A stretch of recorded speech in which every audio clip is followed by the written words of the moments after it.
Straight ahead on Law and Crime Daily. New body camera video in a deadly police shooting. Politicians promise transparency. With this release, the world will see we are engaging in an open process. We discuss the law. Plus, a surprise ruling to allow greater access to the George Floyd murder trials. And a lawsuit in the name of Mafia man Whitey Bulger. Also, a boxer's Instagram video gets him in trouble with a judge. And then, Jodi Arias reaches what is probably the end of the line for appeals.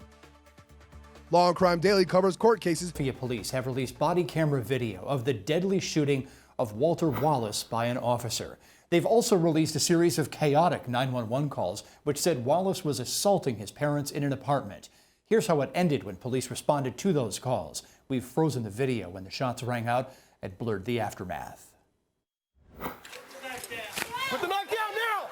Put the knife down now! Put the knife down now! 1806, step it up. Man wants a knife. Put the knife down now! Put the knife down now! Put the knife down now! Put the knife down! Put the knife down! Back up! Back up! Back up! Back up! Man, back up! Man! Man, back up, man! Man, back up! Put the knife down! Put the knife down! Put the knife down! No. Put the knife down!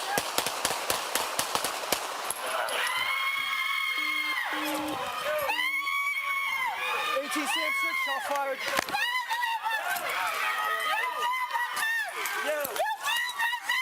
Stop! Here is some of another officer's body camera video. Someone tries to tell the police Wallace was mental. At one point, an officer says, "Shoot him."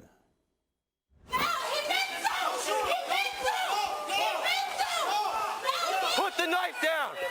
Put the knife down! Put the knife down! Man, move! Put the knife down! Get him! Put the knife down! Shoot him! Move! Put the knife. After the shooting, one officer is heard saying Wallace was chasing the police. They immediately tried to clear the crowd to get Wallace to the hospital and to safely recover the knife. Philadelphia's mayor said the violence surrounding Walter Wallace's death was doing little but helping those who argued that transparency releasing those videos was a bad thing. We know this moment is incredibly painful, given so many failures over generations to protect all of Philadelphia's residents, especially those who are Black or brown. As we continue making measurable steps towards building equity, inclusivity, and public safety in our city, releasing this footage is a step, but also an indication of this failure. Seeing another life tragically lost yet again to police violence can make many of us question whether anything has changed or whether anything will ever change. But this is why we are releasing this footage, because things have to change, and they are changing. And it starts with our willingness to be transparent and hold ourselves accountable. Together, we can show that shining a light on this issue will in fact usher in a new day that brings us greater trust, healing, and peace in our city and within our communities. Philadelphia's progressive prosecutor said Walter Wallace's mother wanted nothing more than government intervention for her son's mental health crisis. He also reminded people that grand juries generally decide whether or not to indict police officers. When a mother was trying to get help with a situation involving her son, who is blameless for having mental illness, that when she did that, government failed because her son was killed within a minute of government's arrival. As a part of government, I apologize for that. I think what occurred here is heartbreaking. So the question then is, how does government not fail now? I know that the police commissioner has promised, and I believe she will deliver, a fair and impartial investigation on the part of the police department. I have a separate duty, and that is to deliver a fair and impartial investigation on the possibility of criminal charges. In both homicide cases where the district attorney's office has found it necessary to charge a police officer who was on duty when he killed a civilian, in both of those cases, it was a grand jury that carefully considered the evidence over a long period of time and made that decision. Let's jump in now and discuss this. This video, Brian, is sad, it's disturbing, but let's look at this as a legal matter. Police are justified in using deadly force under Pennsylvania law under a couple of scenarios, I should say. One is to prevent harm to themselves or another person. Another scenario is when it would be impossible to make an arrest and a suspect has a deadly weapon and is trying to either escape or to seriously harm another. So my question is, does the law protect the officers here? Unfortunately, I think here the situation would be that it does. This is a situation where Walter Wallace has a weapon in his hand, that being a knife, and it is readily capable of causing deadly force. And so the officers have a strong argument here as to self-defense. It's going to be a factual one. I think we should see an indictment. I think we should see charges. But I would not have hopes high if you're expecting a conviction here. So, Terry, same question for you. Should we see an indictment here, or do you think the law protects the officers? Well, technically, the law does protect the officers, but I think morally it does not. What we need to see is a change in the law, and we need to see a change in police procedures. When you have a knife, as opposed to a weapon like a gun or a machine gun, I think they should use as much force as they can to subdue, not to kill. So here, in this instance, they didn't have to shoot multiple rounds. They could have, shot at its legs. They did not have to use deadly force. So I, think we need to change the law. Yeah, that video, again, when I key in on it, I'm hearing people say, shoot him. And we saw the aftermath and the number of bullets that rang out, and we didn't see this particular individual lunge at the police, for instance. So there may be some room here potentially for a grand jury to at least indict. But I tend to agree with both of you that I think the law is going to favor the officers here. Let's move on now. A Minnesota judge has reversed course and will now allow the high-profile George Floyd murder trials to be broadcast to the public. 4 officers, of course, are accused of killing Floyd over the summer. The judge said the March 8th, 2021 trials of all 4 will be held together and can be recorded by up to 3 remote control cameras. All news organizations will share those cameras. The Law&Crime Network, of course, applied several months ago to broadcast the cases gavel to gavel. And still ahead here on Law&Crime Daily, we'll explain why the U.S. government may have to pay money to the family of Mafia man Whitey Bulger. But first, Jodi Arias was convicted of killing her boyfriend. Now her appeals process is not playing out in her favor. A big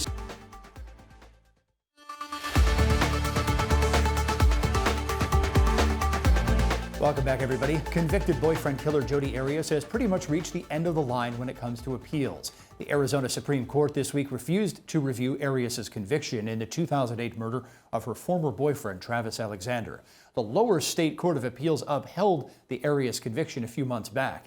Arias admitted killing Alexander, but claimed it was self-defense. Prosecutors said it was actually a jealous rage when Travis attempted to end their affair.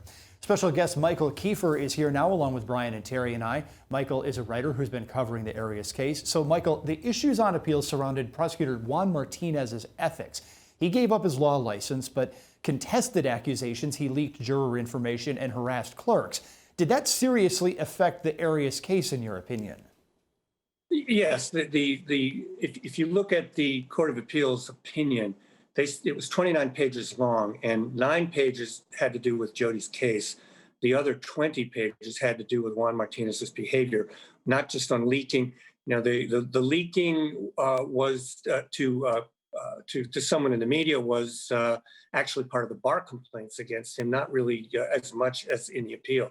The appeal brought up a whole lot of issues of alleged prosecutorial misconduct, which the court found. They agreed that it permeated the trial, but that it didn't amount to, they didn't want to reverse a conviction in a case where they thought there was evidence of overwhelming guilt. So the recent Arizona Supreme Court opinion was really, or lack of opinion, refusal to take the case, is really all procedural because, rather than this being the end of the line, as Arizona goes, this is probably the beginning of her true appeals. Arizona courts appeals courts seldom reverse convictions, throw out sentences. That's going to happen. If it happens, it's going to happen later on. Now, Jodi's going to go into what they call is post-conviction relief. The appeals really only work within the confines of, the four corners of the trial record. Post-conviction relief, which is back in a superior court, is the first chance they have to bring up other information, new evidence, and to argue ineffective assistance of counsel. Now, if you consider the fact that both the prosecutor and the lead defense attorney have both been disbarred, they both surrendered their licenses, mostly based on what happened during this trial. I think there's a pretty good argument that could be made that this was an unfair trial.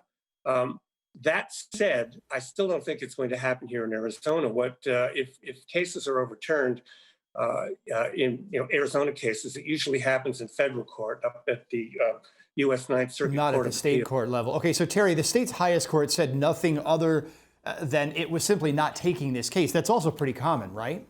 It's extremely common, and I agree 100% with Michael. The fact here that they looked at the trial court and they looked at the four corners of that trial, they said there was plenty of evidence there that she was definitely guilty. She had a, confession. So, I think it makes plenty sense for them to review it and to decline at that point and say, no, we're not going to look at this. We're going to let the lower court standing.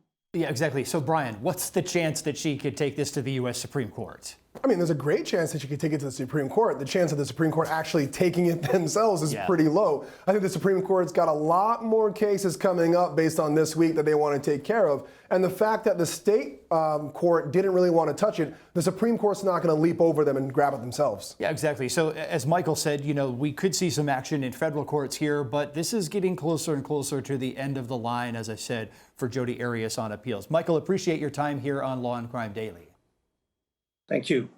And coming up right after the break, a mother accused of killing her own autistic son could be forced to pay with her own life. Plus, an Instagram post by a well-known boxer gets him in trouble with the law after he claimed to be nearly broke. Those cases and more when Law and Crime Daily continues.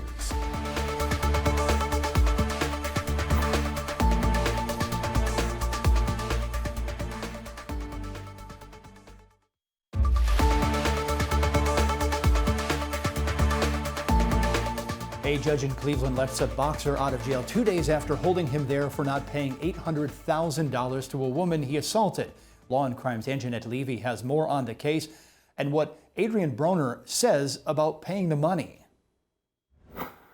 Boxer Adrian Broner spent 2 nights in jail after a judge held him in contempt for not answering questions about his finances in this civil case. We world champions, man. World champions. This video of a table full of cash on Broner's Instagram account caught Judge Nancy Margaret Russo's eye after Broner claimed he only had $13 to his name. Russo ordered Broner to pay a woman $800,000 after she sued him for an assault outside of a Cleveland nightclub in 2018. That woman said Broner pinned her under his body and kissed her. He was convicted of 2 misdemeanors for the assault. Her attorney spoke with us about this civil case. It's incredibly frustrating. I mean, to experience an individual who not only assaults her in such an aggressive way, but then essentially blows off every court obligation that he's had from the beginning. I mean, including defaulting on judgment. Up until yesterday, he was constantly projecting the figure of a person who just can't be bothered by little things like legal requirements. When Judge Russo asked Adrian Broner where he got all of that money, he said that he has rich friends. He also said that he has a big fight coming up in January, and he believes he'll be able to pay that full settlement after that. I'm Angenette Levy for Law and Crime Daily. Broner faces a misdemeanor assault charge in the Cincinnati area. He has pleaded not guilty in that case. And now to several other developments in criminal cases we're following here on Law and Crime Daily. Law and Crime's Terri Austin is here now with a case involving the infamous mobster Whitey Bulger and a development in a Florida drowning. Terry? Aaron, South Florida prosecutors are now seeking the death penalty for a mother accused of drowning her autistic son, I should say. A grand jury indicted Patricia Ripley for first-degree murder. Police say Ripley initially called 911 to report her 9-year-old child was abducted by 2 men in May 2019. Police found Alejandro Ripley's body 2 days later in a nearby canal. The 9-year-old was autistic and nonverbal. Police say they have evidence the mother first pushed her son in a different canal, but a witness rescued the boy.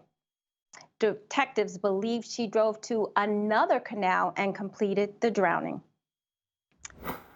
The family of Whitey Bulger is suing prison officials after the infamous mobster was murdered in prison. James Whitey Bulger was serving out a life sentence for the murder of 11 people. He was well known for organized crime among Irish Americans and for turning as an FBI informant to snitch on his Italian rivals. No one has been charged with his death, and his family says authorities failed to protect the 89-year-old. His family says other inmates with Mafia ties killed Bulger by placing a lock in a sock just hours after Bulger was placed in general population. A spokesperson for the Bureau of Prisons declined to comment. So, Terry, it's sort of interesting here because if the family wins, the government will have to pay a mobster's family. I know that's true. You know, it seems odd, but if in fact the prison officials were negligent in a wrongful death action, there is the right to recover, and that could in fact happen here. It could be the legal outcome. So, Brian, you're following the case of another infamous defendant for us. Yeah, Aaron. So the man known as the Golden State Killer has arrived in prison to start his life sentence. Joseph DeAngelo pled guilty to 13 murders and 13 rapes across California in the 70s and 80s. His crimes terrorized the state of California. The former police officer eluded authorities for many years until advances in DNA analysis linked him to the crimes in 2018.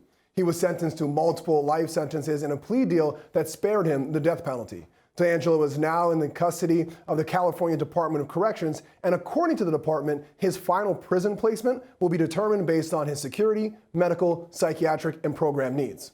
Thanks, Brian. And when we come back, the reading of the verdict in a trial where a former professional baseball player is accused of triple murder. Our experts on what the defense should do next when Law and Crime Daily returns in just a moment.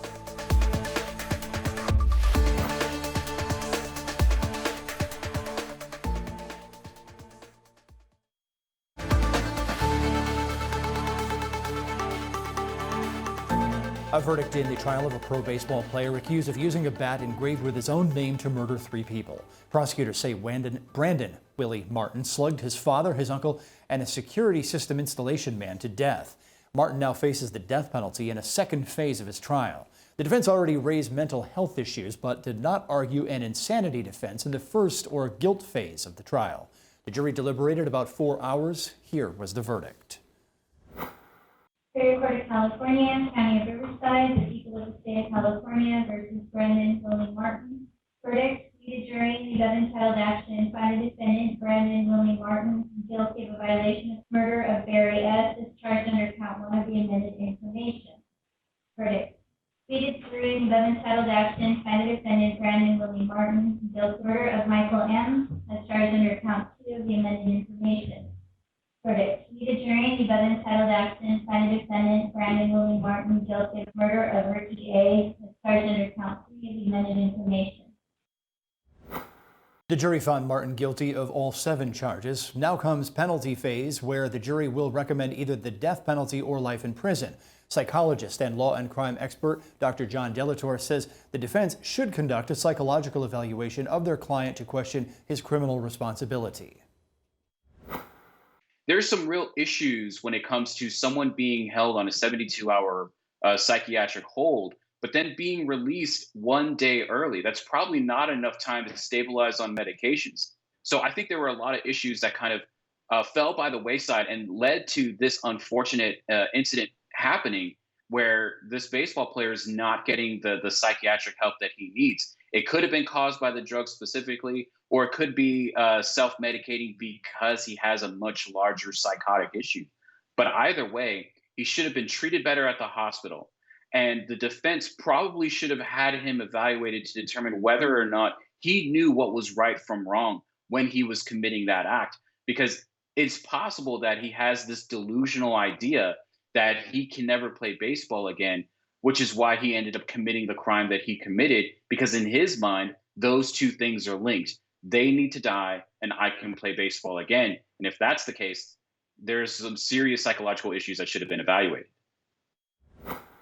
Terry, your thoughts on this? Certainly psychological issues, I understand that, but what about criminal responsibility here? Because the jury found that it should attach.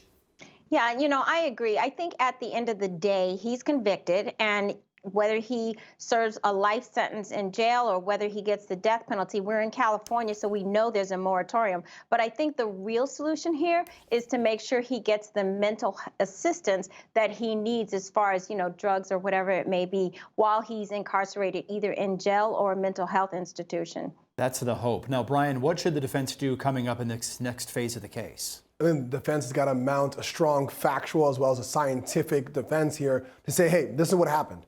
Declining mental health over the course of years, was a pro baseball player one day and the next day he's being 5150. And I think the facts are there only if, as Dr. Delatorre said there, they can get that evaluation and push that narrative home. So if they go ahead and do that, could this potentially just end in a life sentence then?